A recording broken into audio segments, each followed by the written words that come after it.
Hemos estado hablando de estas 5 columnas de nuestra relación con Dios. ¿Se acuerdan cuáles son las 5 solas? A ver, ¿cuáles son? Sola gracia, sola fe, sola escritura. Ahora volteo por otro lado porque me lo están diciendo todos de este lado. Solo Cristo y solo a Dios sea la gloria. La semana pasada iniciamos con esta serie y estudiábamos solo a Dios sea la gloria. Solo a Dios sea la gloria. Todas estas 5 solas tienen que ver con nuestra salvación. Y la semana pasada hablábamos de solo a Dios la gloria, lo cual tiene que ver con nuestra salvación porque solo a Él le podemos dar la gloria por nuestra salvación. Pero también la otra parte de darle a Dios la gloria es precisamente que fuimos salvados para eso, para darle gloria a Dios. La semana pasada, de hecho, nos enfocamos en esta segunda parte, hablando de cómo nosotros podemos dar gloria a Dios. Y aprendimos que se lo damos a través de 2 formas. Uno, por medio de nuestra santidad. Por medio de nuestra santidad nosotros damos gloria a Dios. Y también, la segunda, damos gloria a Dios por medio de nuestra predicación.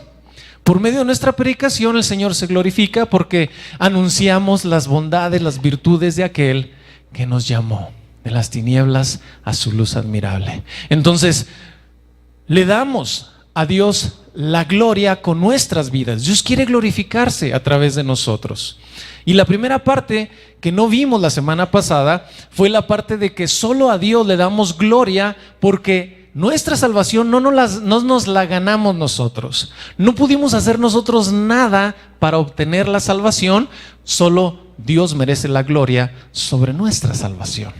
Y de eso vamos a hablar hoy porque vamos a hablar acerca de sola gracia. Y por eso vamos a hablar de lo que Dios ha hecho para salvarnos. Y te invito a orar. Padre, quiero darte gracias, Dios. Primero que nada, gracias por estos maravillosos 8 años, Señor, que nos has permitido tener como iglesia. Gracias porque tú nos has sostenido a través de todos estos años, Señor. Gracias porque tu bondad, tu misericordia, tu gracia es la que nos sostiene, la que nos sigue, nos ayuda a seguir adelante, mi Dios. Y estamos aquí solo por ti, solo por tu gracia, Dios. Te alabamos, te glorificamos y te damos gracias. Y gracias también por tu palabra. Gracias porque podemos estudiarla, Señor, día a día. Especialmente hoy ponemos nuestros corazones en tus manos, Dios. Nuestra mente, nuestro entendimiento para que nos hables tú, Padre. Amén y amén. Sola gracia. Sola gracia. La gracia viene de una palabra en hebreo que es gen y en el griego que es charis o charis. A través de toda la Biblia la palabra gracia tiene diferentes significados. Puede usarse para aquello que da gozo, placer, deleite, también hermosura, dulzura, como cuando encuentras gracia delante de tus patrones, por ejemplo. También se usa como buena voluntad, como bondad, como misericordia inclusive. Pero cuando se refiere a Dios, cuando se habla de la gracia de Dios, tiene que ver con un significado que se usaba en aquel entonces acerca de los amos con sus esclavos. Y era esa bondad o ese favor que el amo decidía darle a su esclavo. En ese sentido, la gracia de Dios ha llegado a significar la bondad de Dios para con nosotros. Una bondad que va por encima de lo que tú y yo podemos hacer. De hecho, no éramos buenos, no somos buenos, y sin embargo Dios nos amó. Éramos pecadores y murió por nosotros. Eso es la gracia de Dios. Por eso, para entender esto de la gracia, necesitamos entender la condición humana, ¿sí? ¿Cómo somos nosotros delante de Dios? Porque a veces nos pensamos buenos o no tan malos como el vecino, O no tan malos como la vecina que te echa la basura ahí a la casa, ¿no? No tan malos como Hitler, no tan malos como otros. Y nos empezamos a comparar con otros, pero vamos a ver cuál es nuestra verdadera condición delante de Dios. Cuando tú y yo nos ponemos delante de Dios, delante de su majestad, delante de su hermosura, delante de su santidad, ¿cómo te verías? Y eso es lo que vamos a ver hoy. Romanos 5, del 12 al 21.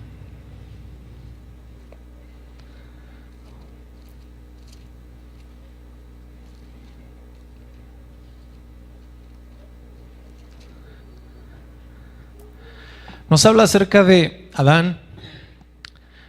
Veíamos cuando empezamos Génesis, hablamos acerca de Adán y del pecado de Adán.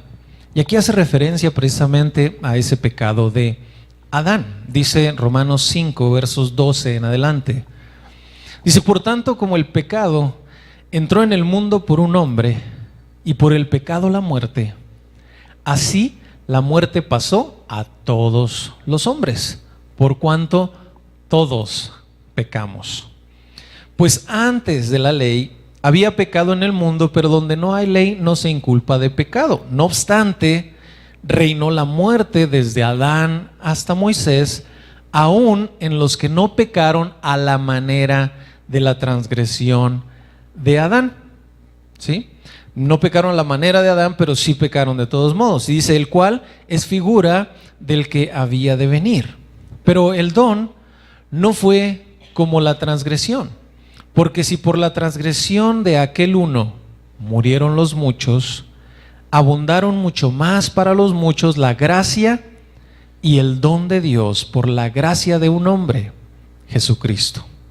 Y con el don no sucede como en el caso de aquel uno que pecó, porque ciertamente el juicio vino a causa de un solo pecado para condenación, pero el don vino a causa de muchas transgresiones para justificación.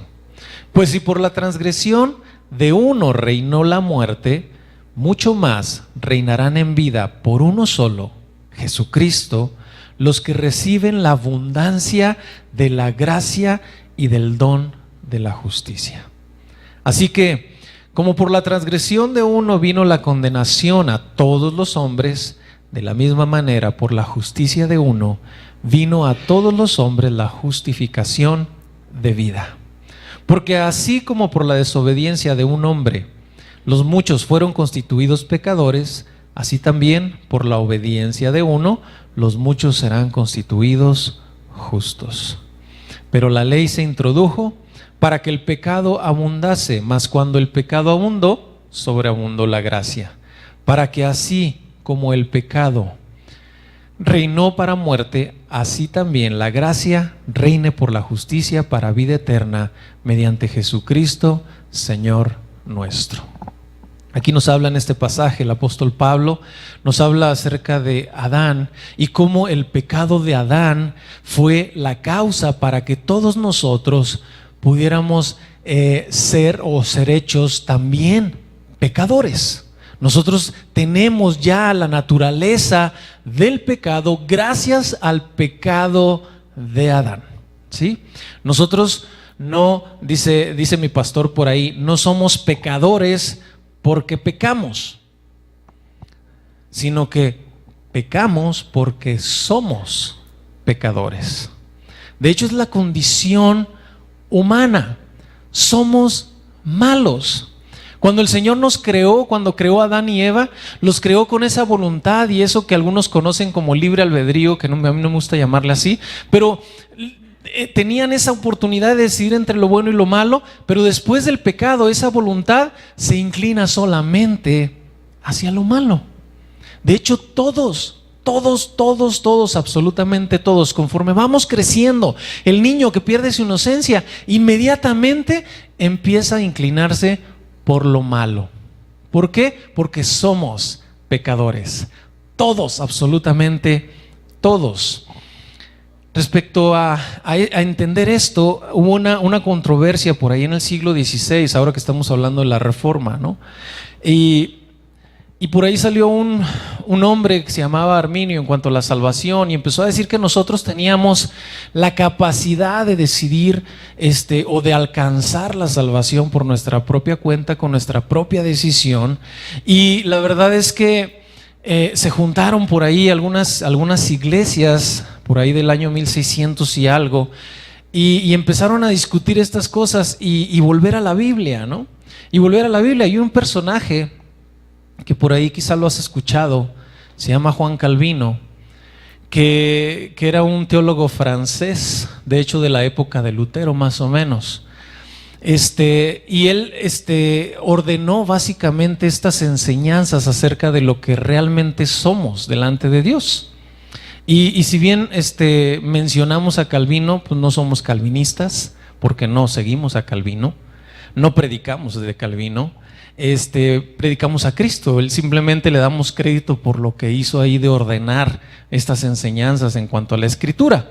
Y igual te decía de la Reforma, ¿no? La semana pasada, de que la esencia de la Reforma no era crear un grupo de reformados, sino crear un grupo de personas que regresaran a la Biblia. Entonces la idea no es llamarnos reformados, sino llamarnos bíblicos o regresar a la Biblia. Esa es la intención de todo esto de la Reforma, ¿sí? Entonces también esto de nuestra condición humana, Calvino lo puso en 5 puntos. Básicamente es lo tomaron como un acróstico que es en inglés TULIP, ¿sí?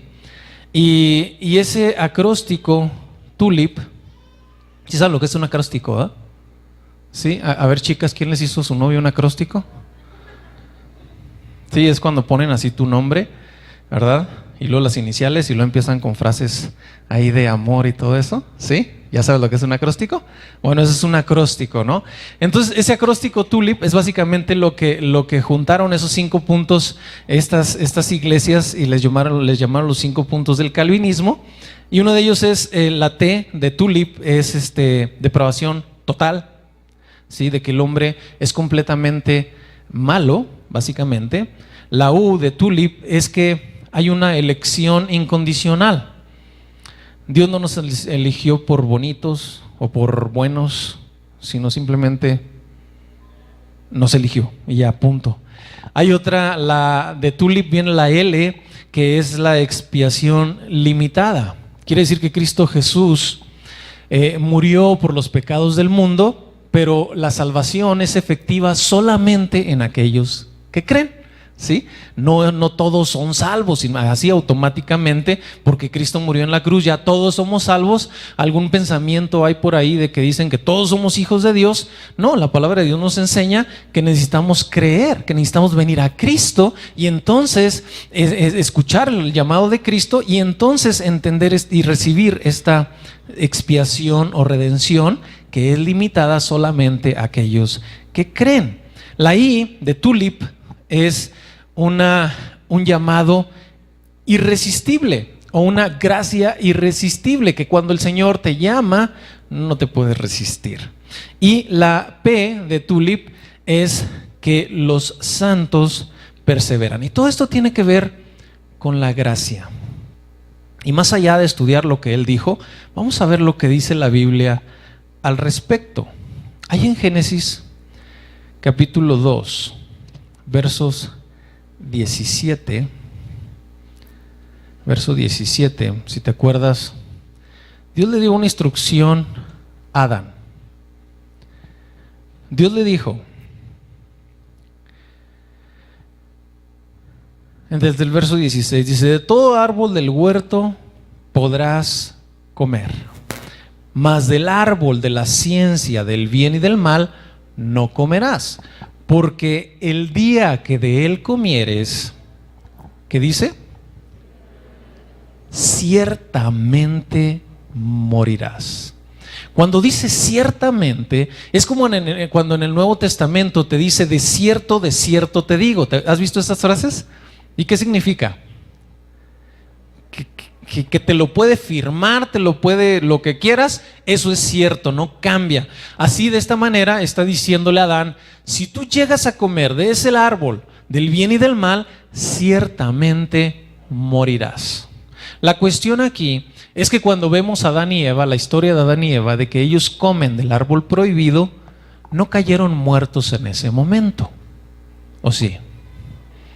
Entonces, ¿qué significa eso de ciertamente morirás? Tiene que ver con el significado de la muerte. La muerte, acuérdate que es separación, ¿sí? La muerte es separación. En el momento que morimos físicamente, se separa el alma del cuerpo. Y el cuerpo que queda ya no somos nosotros. Nuestra esencia es el alma. El alma. Entonces el cuerpo ya no es nada, regresa al polvo, se va a hacer polvo, así dice la palabra de Dios. Algunos cristianos de repente me dicen, oye, está mal eso de incinerar y esas cosas. Le digo, pues no es más que adelantar un proceso que tarde que temprano va a llegar. Pero y luego en el rapto, ¿de dónde va a agarrar el Señor? No, pues no necesita nada, ¿no? No necesita un huesito ni nada para... No, Él te va a dar un cuerpo nuevo, algo completamente nuevo. Entonces, el cuerpo simplemente es nada, ahí se queda. Es esa separación, esa muerte donde se separa el cuerpo del alma. Y luego, en el caso de la muerte segunda, la muerte espiritual es una separación total y completa de Dios. El pecado causa esta muerte. Tanto la muerte física les causó a ellos porque eventualmente murieron, y por lo que acabamos de leer ahí en Romanos dice que gracias a Adán toda la humanidad ahora muere, y cada tumba es un testigo de ese pecado, ¿no? De que ahora todos morimos gracias a Adán, y morimos físicamente, pero también hay muerte espiritual. De hecho, entendemos la muerte espiritual cuando el Señor empieza a hablar con un maestro de la ley que se llamaba Nicodemo, allí en Juan 3. ¿Recuerdas esa historia? Se acerca Nicodemo con el Señor Jesús, y el Señor Jesús ahí en Juan 3:3 le dice, de cierto te digo que el que no naciere de nuevo no podrá ver el reino de los cielos. Entonces, si es necesario nacer de nuevo, él no lo entendió, y él dijo, a ver, ¿cómo yo, siendo viejo, me voy a meter en el vientre de mi madre para nacer otra vez? El Señor le estaba diciendo que nosotros como humanos nacemos humanos, pero nacemos muertos espiritualmente. Vivimos, respiramos, pero espiritualmente somos como zombies porque no tenemos una relación con Dios, porque estamos constantemente inclinados hacia el pecado. ¿Y el pecado qué hace? Nos separa de Dios. No tenemos esa conexión con Dios por el pecado. Entonces necesitamos entender, y como lo dice ahí en Juan 3:6, también, vete a Juan ahí en esta historia de Nicodemo. En Juan 3:6 dice, lo que es nacido de la carne, carne es. Y lo que es nacido del Espíritu, Espíritu es. Por eso le dice, tú necesitas nacer del Espíritu. Y en ese nacer del Espíritu no hay nada que nosotros podamos hacer para poder nacer. No depende de nosotros, es algo que Dios hace por nosotros. Dios nos permite nacer de nuevo por su gracia, por su perdón, por su sacrificio en la cruz, por todo lo que Él hizo, es que nosotros podemos nacer de nuevo. Lo único que nos pide es, ¿qué? Creer. Eso es todo lo que necesitamos hacer. Entonces, esa es la condición humana delante de Dios. Todos somos pecadores. Todos somos malos. De hecho, ahí en Romanos 3 nos lo recuerda, ¿verdad? Romanos 3:10 creo que es donde está, donde nos dice que no hay justo ni aún uno. No hay quien entienda, no hay quien busque a Dios.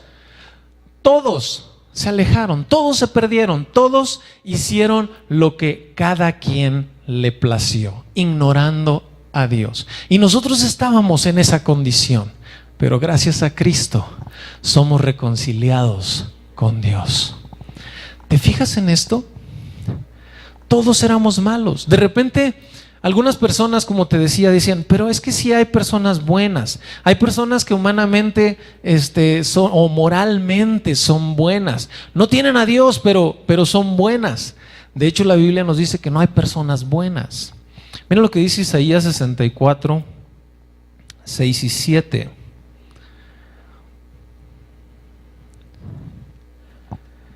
Isaías 64, 6 y 7.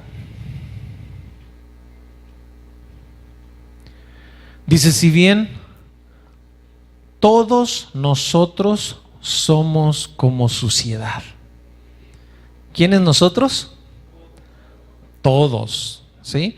Todos nosotros somos como suciedad, dice, y todas nuestras justicias como trapo de inmundicia. Y caímos todos nosotros como la hoja, y nuestras maldades nos llevan como el viento. Nadie hay que invoque tu nombre, que despierte para apoyarse en ti, por lo cual escondiste tu rostro, escondiste de nosotros tu rostro y nos dejaste marchitar en poder de nuestras maldades. Todos estamos en esa condición y es importante entenderlo.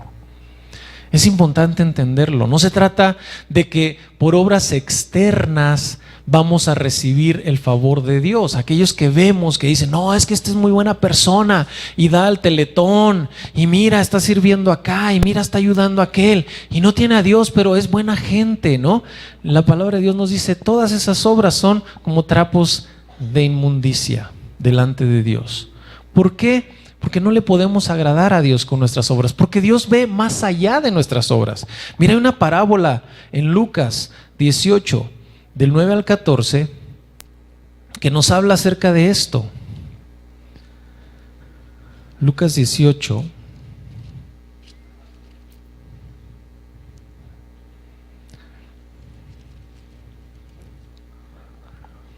Fíjate cómo empieza en el verso 9, Lucas 18, 9, dice, así que unos confiaban en sí mismos como justos. Subraya eso en tu Biblia. Unos confiaban en sí mismos como justos. Aquellos que piensan que van a agradar a Dios por las cosas externas que hacen, eran estos. Y dice, y menospreciaban a los otros. Dice, dijo también esta parábola. 2 hombres subieron al templo a orar. Uno era fariseo. ¿Quiénes eran los fariseos? De repente los retratamos como los religiosos, pero ¿quiénes eran los fariseos? Los maestros de Biblia, los que enseñaban la Biblia, ¿sí? Vamos a traducirlo así un más modernito. Subió un pastor, ¿ok? Y luego dice, y el otro era un publicano. ¿Quiénes eran los publicanos? Cobradores de impuestos, ¿sí? Eran judíos que les cobraban impuestos a los judíos para dárselos a los romanos. Entonces estaban traicionando a su pueblo. Aparte, los romanos les decían, para poder tener gente que estuviera cobrándole a su mismo pueblo, ellos les decían, mira, yo necesito un 5%, pero si tú quieres cobrarle 6 o 7, pues ya tú sabes. Y aquellos decían, bueno, pues le cobro el 20, ¿sí? Y 15 para mí y 5 para allá. ¿Sí? Y esos eran ratas que así eran considerados como de lo peor. No solamente traicionaban al pueblo, traicionaban a Dios, cobrándole al pueblo por la tierra que ellos decían, los mismos judíos dicen, esto es de Dios y nos lo está dando a nosotros y ¿por qué les vamos a cobrar? ¿No? Y todo eso era gente de lo peor, básicamente, ¿no? Entonces era un pastor y uno de lo peor, que se acercaron al templo a orar. Y dice el 11, y el fariseo puesto en pie oraba consigo mismo de esta manera: Dios, te doy gracias. Estaba hablando para sí mismo, orando para sí. Y dice: Dios, te doy gracias porque no soy como los otros hombres, ladrones, injustos, adúlteros, ni aún como este publicano. ¿Sí? De esas veces que te pones a orar: Señor, gracias porque yo no soy como la vecina que echa la basura y que no soy así, más o menos, ¿no? Y tratando de basarse en sus acciones externas, se consideraban buenos. Y la verdad dice ahí: y ayuno 2 veces a la semana, y doy diezmos de todo lo que gano. ¿Te imaginas? Necesitamos muchos de esos. Y luego dice: mas el publicano, estando lejos, dice, no quería ni aún alzar los ojos al cielo, sino que se golpeaba el pecho diciendo: Dios, sé propicio a mí, pecador. Él reconoció su condición delante de Dios. El otro creía que por sus acciones ya era bueno. Y dice el Señor, os digo que este que descendió a su casa, os digo que este descendió a su casa, el publicano, justificado antes que el pastor. Dice, porque cualquiera que se enaltece será humillado y el que se humilla será enaltecido. Dios ve el corazón de las personas. Dios ve nuestro corazón y es necesario que nosotros reconozcamos nuestra condición delante de Dios para poder ser perdonados. Si nosotros no reconocemos nuestra condición delante de Dios, entonces ¿qué te tiene que perdonar el Señor? Por eso el Señor dice, yo no vengo a los sanos, yo vengo a los enfermos espiritualmente, a los muertos espiritualmente. Nosotros necesitamos reconocer que totalmente estamos mal delante de Dios. ¿Entendemos eso? Cuando entendemos eso, entonces podemos apreciar la gracia de Dios. Entonces podemos decir, híjole Dios, a pesar de lo malo que he sido, me salvaste. Diste tu vida por mí, perdonaste mis pecados y ahora tengo la salvación de mi alma y la vida eterna garantizada por lo que tú hiciste, no por lo que yo soy, ni por lo que he hecho, ni por lo que haré, sino por lo que tú hiciste. Eso es la gracia de Dios. Solo gracia. Luego Él viene y te decía de la elección incondicional, cuando Él simplemente nos escogió antes de la fundación del mundo, antes de conocernos. Dice ahí Efesios 1, 4 y 5.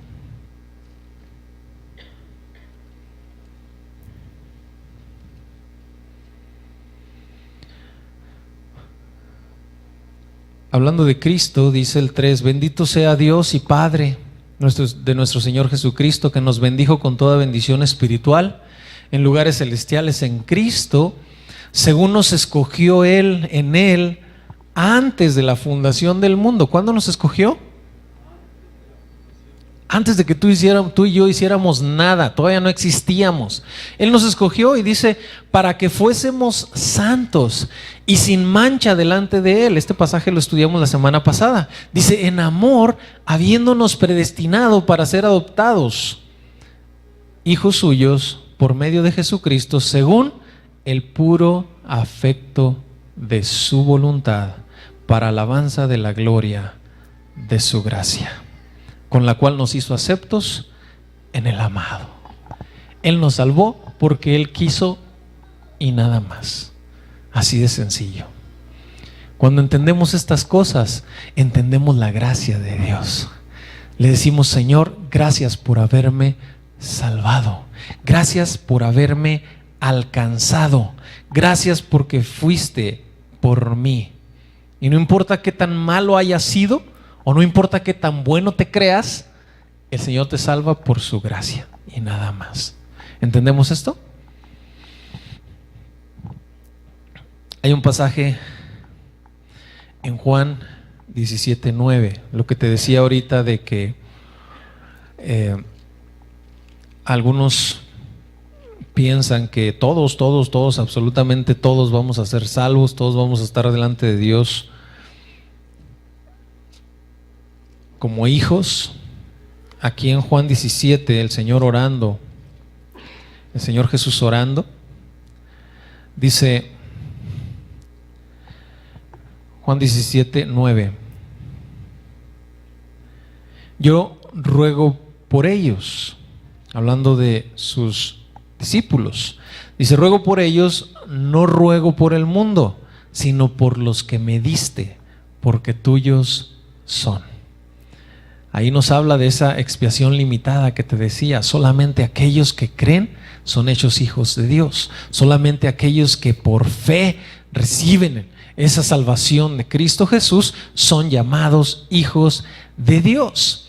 Y luego entendemos también que después de que Él nos llama, después de que Él nos ha predestinado desde antes de la creación del mundo, y no por ser buenos, no importa nuestras obras, simplemente nos llama y nos dice, reconoce que eres un pecador, y entonces venimos a Él a pedirle perdón. Él nos perdona y nos nos llama sus hijos. Dice en Juan 6:37, dale vueltecita ahí a Juan donde estamos. Dice: todo lo que el Padre me da, vendrá a mí, y el que a mí viene, no lo echo fuera. Todo lo que el Padre me da, vendrá a mí. Algo interesante de nuestra salvación es que el Señor viene por nosotros. Nosotros somos malos y en nuestra condición de malos nosotros estamos tan distraídos en nuestras cosas que no nos interesan las cosas de Dios. Dios va por nosotros. Dios empieza a llamarnos. Dios empieza a poner personas que vayan y te platiquen de Cristo. Dios empieza a poner familiares que te inviten a la iglesia. Dios empieza a trabajar alrededor de ti para llamarte y que conozcas de Él. Nosotros, si por nosotros fuera, la verdad, no iríamos a Dios. Acudimos a Dios porque tenemos necesidad. Acudimos a Dios porque se nos atora de repente ahí que el trabajo o que tenemos problemas familiares, etcétera, y venimos a Dios, pero no por salvación. Pero cuando se trata de salvación, el Señor es el que llama. El Señor es el que viene por nosotros. Y ese llamamiento es irresistible. Y la gracia preciosa de Dios, ya termino con esto. La gracia de Dios es una, ¿cómo le puedo llamar? Es algo que te transforma completamente, ¿sí? Estábamos hablando ahorita, te decía que el Señor Jesús le dijo a Nicodemo: es necesario que nazcas de nuevo. En ese nuevo nacimiento es la aplicación de la gracia sobre nosotros y somos nacidos del Espíritu. Ahora vivimos para Él y eso implica que vamos a estar para siempre con Él. Mira lo que dice Romanos 8:30.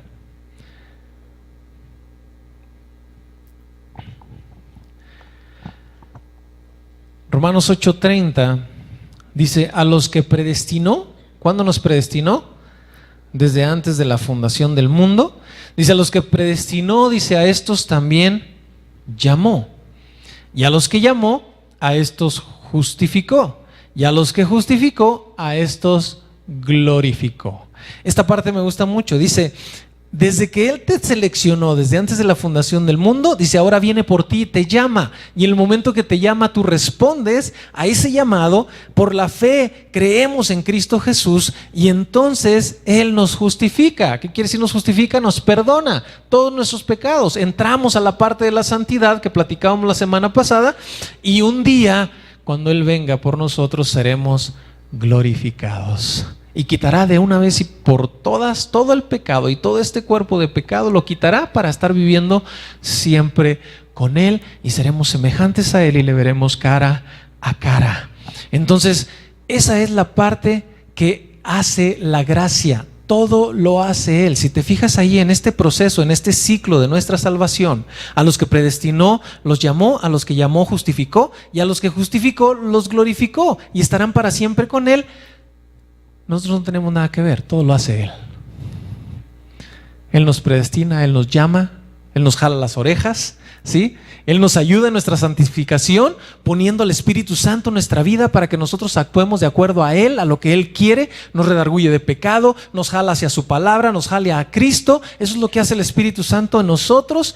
Esa gracia es la que nos transforma toda nuestra vida.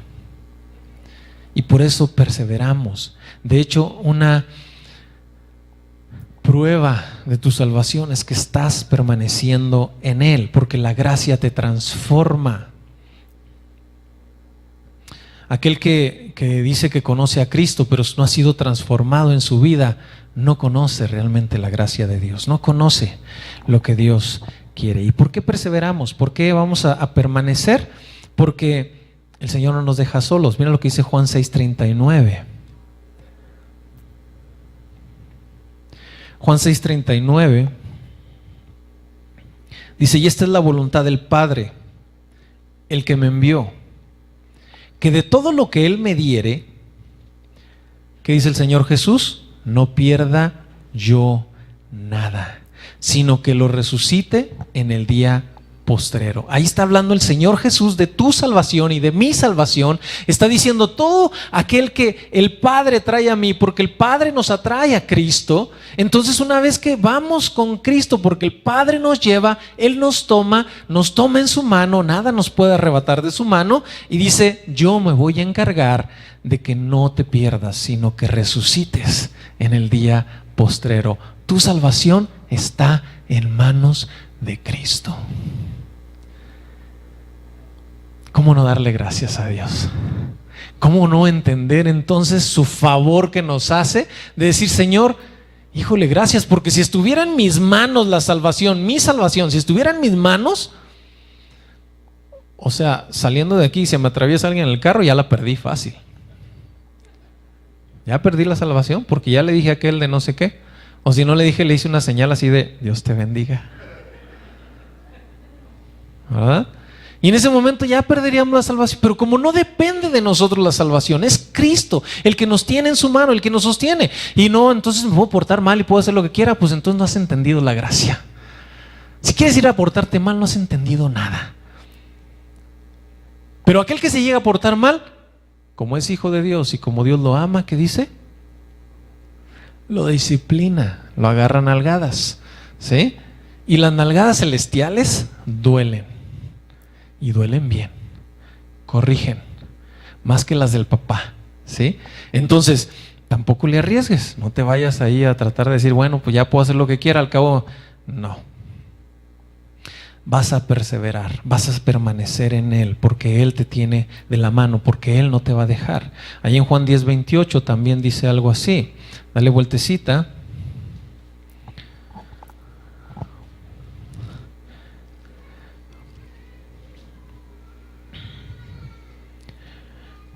Desde el 27 dice: mis ovejas oyen mi voz y yo las conozco y me siguen. Dice: y yo les doy vida eterna y no perecerán. ¿Cuándo?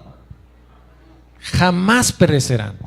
¿Qué quiere decir eso? Que puedes tener una seguridad de tu salvación, porque jamás vas a perecer, porque el Señor te está dando vida eterna, porque has nacido de nuevo, porque ahora eres del Espíritu y ahora debes de vivir en el Espíritu. Y nuestra responsabilidad es permanecer en el Espíritu y alimentar nuestro espíritu para que nosotros podamos vivir en Él para siempre.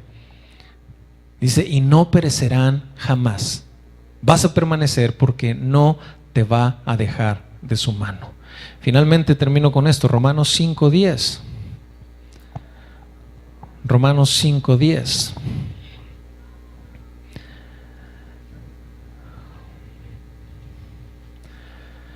Si siendo pecadores, Él murió por nosotros para ser reconciliados con Dios. Dice: sí, porque si siendo enemigos fuimos reconciliados con Dios por la muerte de su Hijo, mucho más, estando ahora reconciliados, seremos salvos por su vida.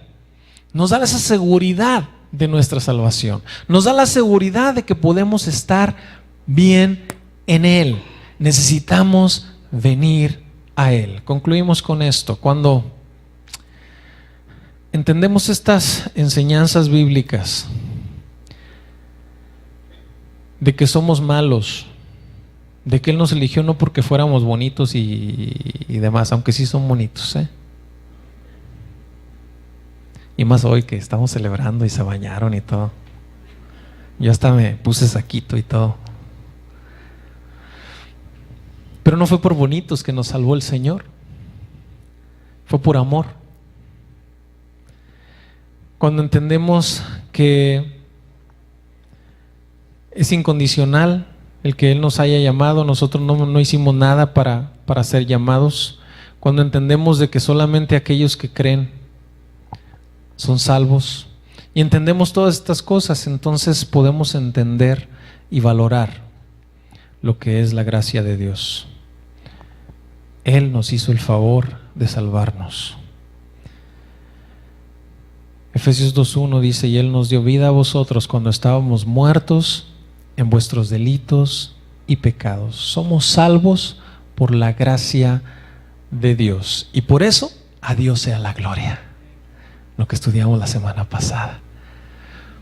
Tu salvación y mi salvación no nos la podemos ganar, es por fe. Y Él te está llamando, y lo único que quiere es que respondas a ese llamado. de decir, aquí está, es un regalo, la salvación. Y podemos darle gloria a Dios porque Él hace todo. Lo único que tenemos que hacer es descansar en Él y decirle, perdóname Señor por andar tan lejos todo este tiempo. Ahora quiero venir y descansar en ti. Oramos. Padre, gracias Dios, porque entendemos que la salvación de los hombres no depende de nosotros. Todo lo haces tú. Es un favor que tú hiciste para con nosotros. Es una bondad enorme, Señor, de que nos hayas salvado. Padre, y lo único que tenemos que hacer es responder a tu llamado y creer y tener fe, confiar y creer que ahora tú nos tomas en tus manos y somos salvos. No por nuestras obras, sino por tu obra en la cruz hace 2000 años. Padre, yo te quiero dar gracias por todos aquellos que ya hemos entendido esto y comprendido esto. Hoy podemos decir agradecidos una vez más, Señor, gracias por tu salvación. Pero quiero pedirte también por aquellos que hoy no se sienten seguros de su salvación. No se sienten seguros de que si tú nos llamaras el día de hoy a tu presencia, realmente estaremos contigo o no. Y a veces nos hace temblar, Señor, nuestros actos, diciendo es que no sé porque me he portado mal. Pero lo que hemos entendido hoy es que tú lo hiciste todo, mi Dios. Tú diste tu vida para perdón de todos nuestros pecados. Lo único que tenemos que reconocer es que somos malos y tú vienes y nos perdonas, Dios. Y me gustaría saber si tú has entendido esto hoy por primera vez y te gustaría decirle al Señor que ahora quiero vivir por tu gracia. Ahora quiero tener esa seguridad de mi salvación y darme cuenta de que no depende de mí sino de ti, y que a ti es la gloria y que es por tu gracia que soy salvo. Y hoy que lo he entendido, quiero decirte, Señor, por favor, dame de tu gracia y sálvame. Y si tú quieres eso el día de hoy, me gustaría orar por ti, me gustaría que levantaras tu mano y poder decirle, Señor, juntos, danos de tu gracia. Veo su mano. Alguien más. Veo sus manos. Padre, yo te pido, Señor, por aquellos que hemos entendido que la salvación es un regalo, que si bien no nos cuesta a nosotros nada, a ti, Señor Jesús, te costó la vida. Gracias, Dios. Gracias, Padre. Gracias, Señor Jesús. Y quiero pedirte por aquellos que hemos entendido hoy y queremos ser abrazados por tu gracia, Dios. Te pido que tomes sus vidas, tomes sus corazones, le sigas dando entendimiento en su vida, en su corazón, en su espíritu, acerca de la salvación y acerca de la transformación que tú haces en nuestras vidas, Dios, a través de tu palabra. Te pido que los bendigas, que los guardes, que los abraces, Dios, que puedan sentir